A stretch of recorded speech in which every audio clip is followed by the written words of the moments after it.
Hello friends. तो आज हम लोग पढ़ेंगे जर्म प्लाज्म और काइंड ऑफ जर्म प्लाज्म। तो पहले हम बात करेंगे इंट्रोडक्शन की। तो इंट्रोडक्शन में बात करें तो जर्म प्लाज्म कोई ऐसा डिफ़िकल्ट टर्म नहीं है। सिंपल मीनिंग होता है जर्म प्लाज्म का कि प्रोपगेटिंग मटेरियल, मतलब कि प्रोपगेटिंग मटेरियल मतलब कि जो भी हम यूज़ करते हैं आगे प्लांट को ग्रो करने के लिए, जो मटेरियल हम यूज़ करते हैं जैसे सीड्स हो गए या किसी भी क्रॉप का, जैसे डिफरेंट डिफरेंट क्रॉप्स के डिफरेंट प्रोपगेटिंग मटेरियल्स होते हैं, मोस्टली सीड्स होते हैं जैसे, तो उसी को कहते हैं जर्म प्लाज्म।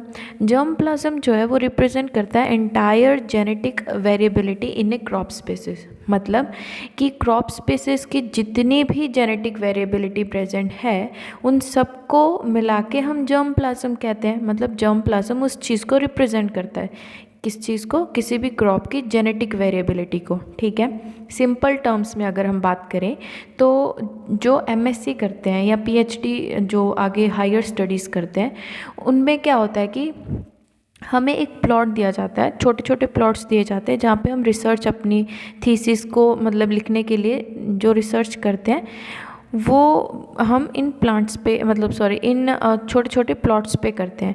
तो इन प्लॉट्स में क्या होता है कि हम रिसर्च पर्पस के लिए यूज़ करते हैं। जैसे मेरे पास थी वीट, तो जो मैंने वीट के सीड्स का यूज़ किया इस प्लॉट में तो वो जर्म प्लाज्म ही तो था। ठीक है, मतलब सिंपल अगर हम बात करें तो जैसे वीट है हमारे पास, तो वीट की जितनी भी कल्टीवेटेड वेराइटीज़ हैं या वाइल्ड फॉर्म्स हैं उन सबको मिला लें तो वो जर्म प्लाज्म है। ठीक है, उसी तरीके से अगर राइस है तो राइस की जितनी भी वेराइटीज़ कल्टीवार्स हैं, जितने वाइल्ड फॉर्म्स हैं या कल्टीवेटेड फॉर्म्स हैं, उन सबको अगर हम मिला लें तो वो जर्म प्लाज्म रिप्रेजेंट करेगा, मतलब वो चीज़ जर्म प्लाज्म ही है। ठीक है, तो नेक्स्ट अगर हम पहले बात करेंगे लैंड रेस की, तो लैंड रेस ये सब काइंड है जर्म प्लाज्म के, डिफरेंट डिफरेंट काइंड्स हैं जर्म प्लाज्म के। तो फर्स्ट है लैंड रेस। लैंड रेस क्या होता है? लैंड रेस एक प्रिमिटिव कल्टीवार्स होती हैं। प्रिमिटिव कल्टीवार्स का मतलब क्या हो गया कि जो ट्रेडिशनल वेराइटीज़ हैं, जो ट्रेडिशनल कल्टीवार्स है, इसे फार्मर्स ग्रो करते हैं।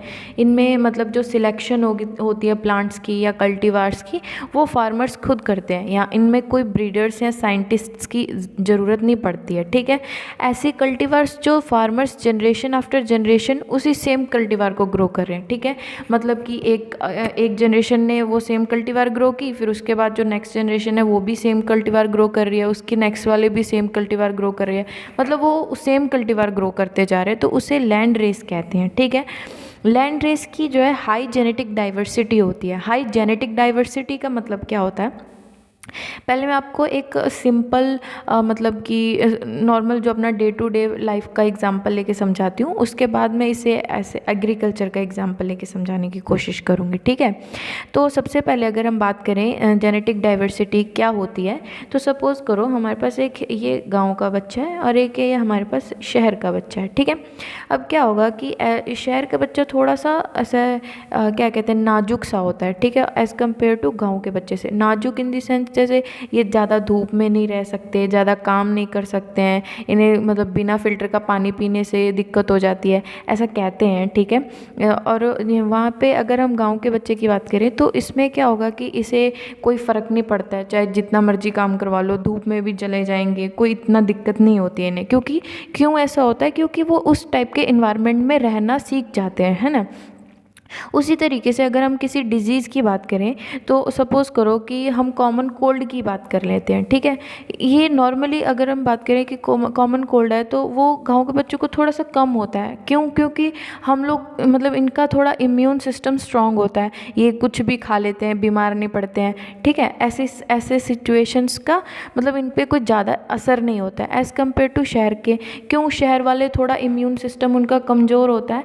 ऐसा गुस्सा नहीं करना, ऐसा मैं समझाने के लिए बोल रही हूँ कि शहर के बच्चों का थोड़ा इम्यून सिस्टम थोड़ा सा कमज़ोर होता है। क्यों? क्योंकि वो मतलब वो उस इन्वायरमेंट में अडॉप्ट नहीं हो पाते हैं। जैसे इन्होंने पानी बिना फ़िल्टर का पी लिया तो पेट खराब हो जाएगा, ऐसी चीज़ें हो जाती है। क्योंकि ये मतलब अपने अगर कंफर्ट जोन से बाहर जाएं तो वो चीज़ें अडॉप्ट नहीं कर पाते हैं। ठीक है, उसी तरीके से अगर हम बात करें क्रॉप्स की तो क्रॉप्स में भी सेम चीज़ होती है। ठीक है, जैसे अब हम बात करते हैं, जैसे एक ये फील्ड है हमारे पास और एक हम इस फील्ड की बात करते हैं। ठीक है, अब इस फील्ड की जो क्रॉप्स है वो यूनिफॉर्म है और हाई यील्डिंग है, इनका जेनेटिक मेकअप भी सेम है, मतलब ये बहुत अच्छी वैरायटी है। पर अगर हम इस फील्ड की बात करें तो इसमें क्या है कि इसकी हाइट भी सारे प्लांट्स की यूनिफॉर्म नहीं है, अनइवन हाइट है, और इसकी जो जेनेटिक मेकअप है इनका वो भी अच्छा नहीं है, वो मतलब सेम नहीं है, सिमिलर नहीं है। तो पर इसका यील्ड भी जो है कम है, ठीक है। अब क्या हो गया कि ये शहरी वाली हो गई और ये गांव वाली हो गई, ठीक है। मतलब इसमें सब कुछ ठीक है, ये हाइट भी यूनिफॉर्म है, यील्ड भी अच्छा दे रही है, जेनेटिक मेकअप भी सेम है इसका।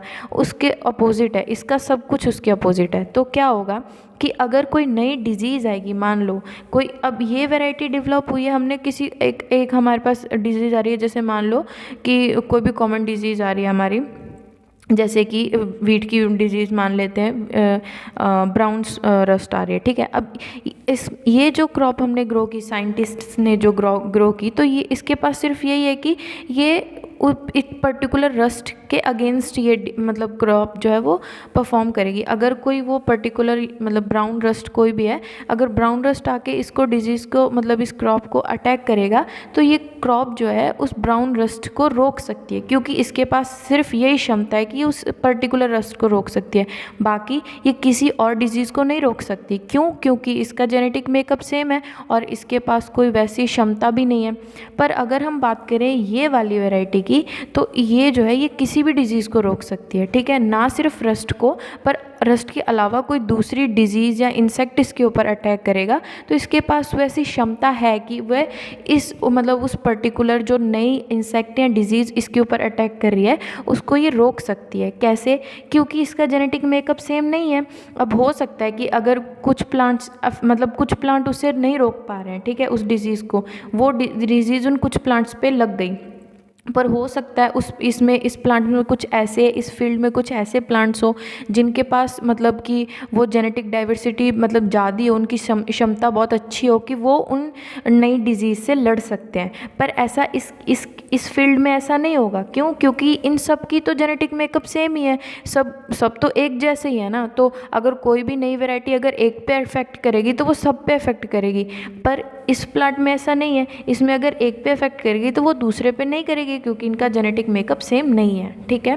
तो ये थोड़ा सा लंबा हो गया, पर मैंने आपको समझाने की कोशिश की, ठीक है। होप आपको समझ में आ गया होगा कि जेनेटिक डाइवर्सिटी होती क्या है, ठीक है। तो इसीलिए ये हाई जेनेटिक डाइवर्सिटी होती है। अब हाई जेनेटिक डाइवर्सिटी कैसे होगी ये आपको समझ में आ रहा होगा कि अब ये लैंड रेस है, इसमें कोई साइंटिफिक मतलब कोई साइंटिफिक डेवलपमेंट नहीं हुई है, मतलब इन्वायरमेंट अपने आप सिलेक्ट कर रहा है अच्छे प्लांट्स को। तो वो उसके पास एक ऐसी क्षमता है कि कोई भी आ जाए उसके ऊपर नई डिजीज़ तो वो उसे रेजिस्ट कर सकता है, ठीक है। ऐसी ये क्षमता होती है लैंड रेस में। अब बात ये आती है कि अगर ये सब चीज़ इसमें है लैंड रेस में, तो फिर लैंड रेस से दिक्कत क्या है, हम इसे आगे क्यों नहीं ग्रो कर सकते हैं? इसकी दिक्कत सिर्फ यही है कि इसकी चाहे ये डिजीज़ रेजिस्टेंस है, शो करता है, मतलब कोई भी नई डिजीज़ या इंसेक्ट इस पे आए वो उसे मतलब रोकने की क्षमता रखता है। पर दिक्कत इसकी क्या है कि ये जो लैंड रेसेस होती है ये लो यील्डिंग वेराइटीज़ होती हैं। जैसे मैंने आपको यहाँ पे बताया कि ये अनयूनिफॉर्म होगी इनकी पॉपुलेशन, और इनका जो यील्ड भी होगा लैंड रेस का वो कम होगा। क्यों? क्योंकि ये सारे जो है सबका जेनेटिक मेकअप डिफरेंट है।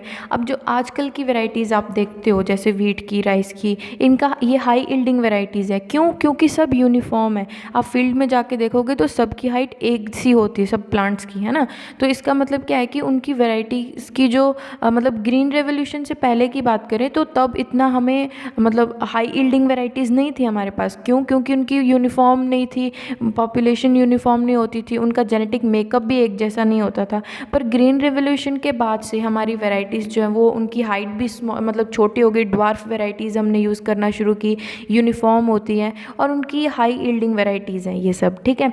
तो इसीलिए हम लैंड रेसेस को इतना यूज़ नहीं करता है कोई भी, क्योंकि इनकी जो यील्ड है वो कम होता है और ये मतलब लेस यूनिफॉर्म होती है, इसलिए इनका यील्ड कम होता है। सिर्फ हम इसे उस टाइम पे यूज़ कर सकते हैं अगर हम चाहते हैं कि इसका कोई अच्छा मतलब ऐसी लैंड रेस के पास कोई ऐसा डिजीज़ को रेजिस्ट करने का कैरेक्टर हो, तो हम उस टाइम पे इसे यूज़ कर सकते हैं कि हम उस कैरेक्टर को किसी दूसरे प्लांट में ट्रांसफ़र कर सकते हैं, ठीक है। तो ये होती है लैंड रेस, ठीक है। अगर अब हम नेक्स्ट बात करते हैं एब्सोल्यूट कल्टीवार, ठीक है। ऑब्सोलेट कल्टीवार्स क्या होती हैं? ये होती है रीसेंट पास्ट की अच्छी वेराइटीज़, ठीक है। Improved varieties of recent past. Recent past की इम्प्रूव्ड वेराइटी का मतलब क्या होगा कि जैसे सपोज़ करो, एग्जाम्पल लेके मैं आपको बताती हूँ, normal day to day life वाला एग्जाम्पल फिर से। जैसे कि एक एयरटेल हो गया और एक जियो हो गया। क्या होता था कि एयरटेल, मान लो वैसे तो अभी भी एयरटेल बहुत चलता है, पर एयरटेल को कहीं ना कहीं तो जियो ने ओवरकम कर दिया है, ठीक है। तो जैसे पहले एयरटेल था, सबसे ऊपर था, है ना, कोई दूसरी कंपनी इसे मात नहीं दे पाती थी। तो एयरटेल में कोई कमी तो थी नहीं, सब अच्छी परफॉर्मेंस चल रही थी ना एयरटेल की। पर कुछ समय के बाद क्या हुआ, जियो आया। जियो ने क्या किया, इसे ओवरटेक कर लिया। अब एयरटेल से ज़्यादा लोगों के पास जियो है, ठीक है, ये ऐसा मान के चलो, वैसे शायद ऐसा है भी, पर आप एक एग्जाम्पल लेके चलो, ठीक है। अब ये जियो ने इस एयरटेल को ओवरटेक कर दिया। अब क्या हो गया कि ये सपोज़ करो कि ये एक इम्प्रूव्ड वेराइटी ही थी, मतलब इसमें कोई कमी ऐसी नहीं थी एज सच, पर फिर भी जब अभी की जो ये पॉपुलर वेराइटी थी, अपने टाइम की पॉपुलर वैरायटी थी, पर क्या हुआ कि जब हमने कोई न्यू वैरायटी डेवलप की एक और, तो वो न्यू वैरायटी आने के कारण ये वैरायटी जो है रिप्लेस होगी। अब ये नई वैरायटी ने इस पुरानी वैरायटी को रिप्लेस कर दिया, ठीक है। तो वही है ऑब्सोलेट कल्टीवार। जैसे कि improved variety of recent past, मतलब कि अभी रीसेंट पास्ट की, मतलब थोड़े से पुराने टाइम की, पास्ट की कुछ अच्छी रीसेंट वैरायटी, पॉपुलर वैरायटी, मतलब अपने रीसेंट जो अभी भी था उस पास्ट में ये बहुत अच्छी वैरायटी थी, पर ये जो है जो नई वैरायटी आई उसने इसे रिप्लेस कर दिया। तो ये होगी ऑब्सोलेट कल्टीवार, ठीक है। एग्जाम्पल ले सकते हैं जैसे K68, ये अपने टाइम की अच्छी वैरायटी थी, पर अब नई जो न्यू वैराइटीज़ आ रही हैं, हाई यील्डिंग वैराइटीज़ और अच्छी कैरेक्टर्स लेके, उन्होंने इस वैरायटी को रिप्लेस कर दिया, ठीक है। अब जो नेक्स्ट है वो है मॉडर्न कल्टीवार। मॉडर्न कल्टीवार का मतलब क्या है कि इसमें क्या होगा कि करेंटली कल्टीवेटेड वैराइटीज़, मतलब कि जो इस टाइम पे, आज के टाइम पे अभी मतलब हम जो यूज़ कर रहे हैं वैराइटीज़, वो होती है modern cultivars, high yielding varieties. जैसे कि यहाँ पे मैंने एग्जांपल देके बताने की कोशिश की है, राइस की वैरायटी पूसा बासमती 1121, ठीक है। ये इस टाइम पे राइस की बहुत अच्छी वैरायटी है जो कि हाई यील्डिंग वैरायटी है। तो इसे हम कहते हैं modern cultivar, high yielding varieties हैं, ठीक है। यूनिफॉर्म पॉपुलेशन है, ये ऑब्वियसली आजकल की सारी पॉपुलेशंस यूनिफॉर्म ही होती हैं, सारी वैराइटीज़ की पॉपुलेशन, ठीक है। तो ये यूनिफॉर्म पॉपुलेशन है, हाई यील्डिंग वैराइटीज़ है, पर बात फिर से वही आ गई कि इसका नैरो एडॉप्टेबिलिटी है। जो हमने लैंड रेस में बात की थी, अर्बन मतलब कि गाँव के बच्चे और शहर के बच्चे वाली, वही बात अब यहाँ पे भी आ गई कि इसकी नैरो एडॉप्टेबिलिटी है। क्योंकि ये यूनिफॉर्म है, मतलब कि इसका सारा जेनेटिक मेकअप एक सा है, नई कोई भी डिजीज़ आएगी या कोई इंसेक्ट आएगा, इसे अटैक करेगा और इसे ख़राब कर देगा, ठीक है।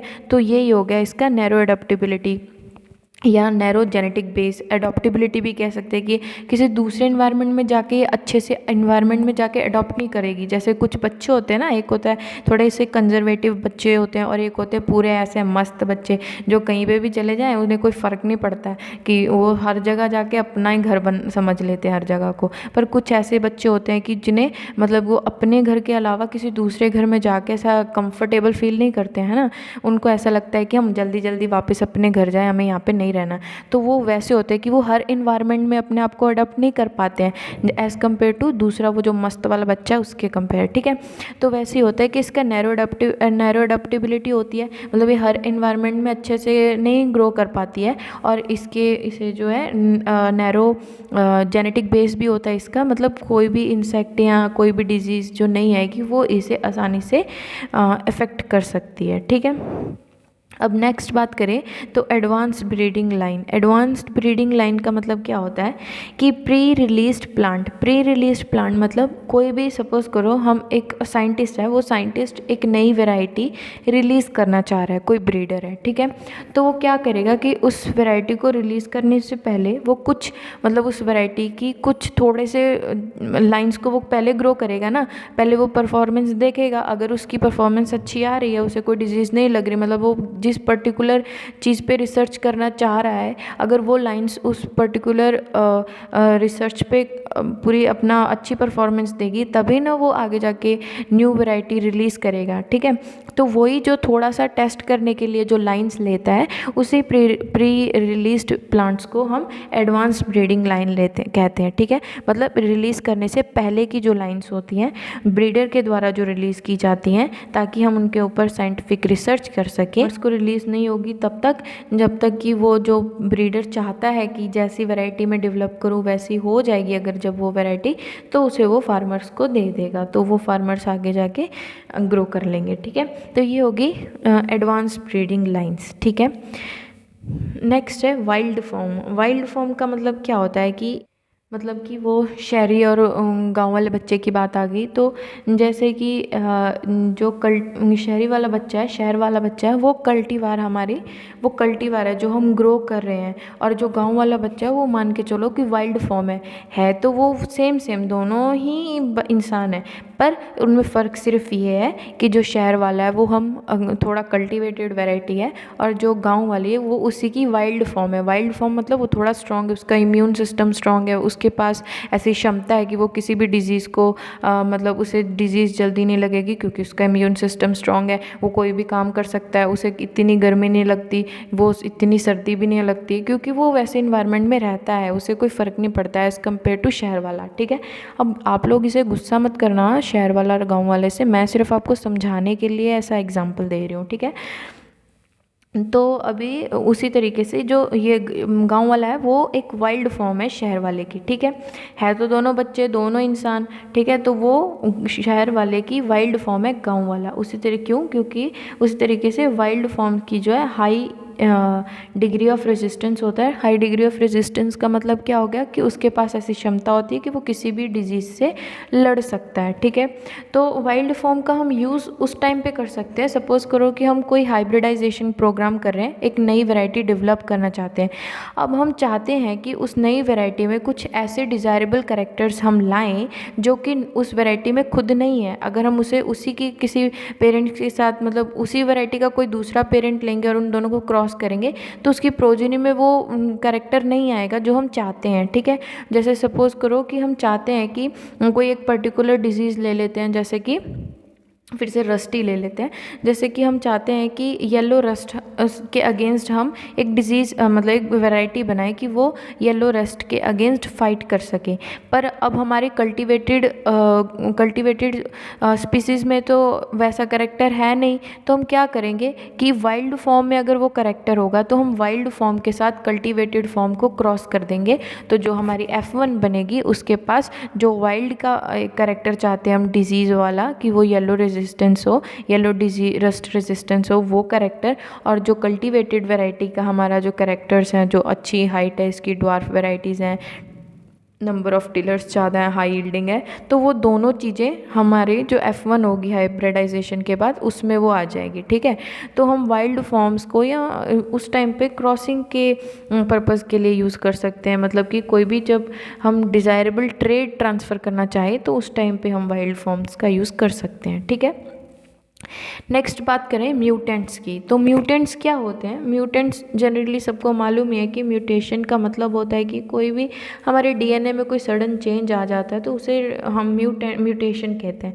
ठीक है, वैसे ही म्यूटेशन ब्रीडिंग क्या होती है? म्यूटेशन ब्रीडिंग का हम उस टाइम पे यूज़ करते हैं कि अब मान के चलो, जैसे मैंने आपको पहले बताया कि हम डिज़ायरेबल कैरेक्टर ट्रांसफ़र करना चाहते हैं, किसी न्यू वैरायटी को हम डेवलप करना चाहते हैं जिसमें हम एक पर्टिकुलर कैरेक्टर चाहते हैं कि हम इस वैरायटी में वो कैरेक्टर डालें।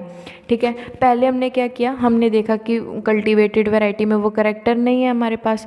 जैसे कि पिछले एग्जांपल लिया था हमने पिछले वाइल्ड फॉर्म में येलो रस्ट का, उसी तरीके से हम चाहते हैं, हम देखते हैं कि कल्टीवेटेड वैरायटी में तो वो येलो रस्ट रेजिस्टेंट कैरेक्टर है ये नहीं, तो हम क्या करेंगे कि हम फिर जाके वाइल्ड फॉर्म में ढूंढेंगे कि वाइल्ड फॉर्म में हमें मिले कि येलो रस्ट रेजिस्टेंस करेक्टर हमें मिल जाए। अब हमें वाइल्ड फॉर्म में भी नहीं मिला, कल्टीवेटेड फॉर्म में भी नहीं मिला, तो अब हम क्या करेंगे, अब भगवान तो फेंकेगा नहीं वो करेक्टर, तो हम क्या करेंगे, हम म्यूटेशन की हेल्प लेंगे, ठीक है, म्यूटेशन ब्रीडिंग की हेल्प लेंगे। हम उसके डीएनए को, क्रॉप के डीएनए में कुछ अल्टरेशन करेंगे ताकि हम उस करेक्टर को जो है डेवलप कर सके उसके अंदर, ठीक है।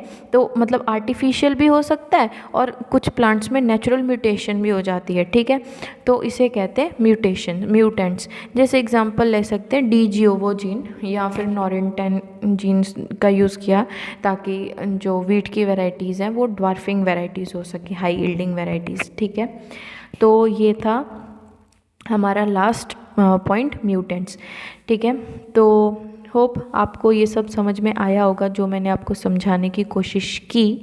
मैंने अपनी तरफ से पूरी मेहनत की कि मैं आपको समझा सकूं। तो अगर आपको मेरी वीडियो अच्छी लगी तो please like, share and subscribe to my channel. और if you have any doubts then please let me know in the comment section, ताकि मैं आपको उसका जवाब दे सकूं। If you want me to improve something तो आप वो भी मुझे बता सकते हैं।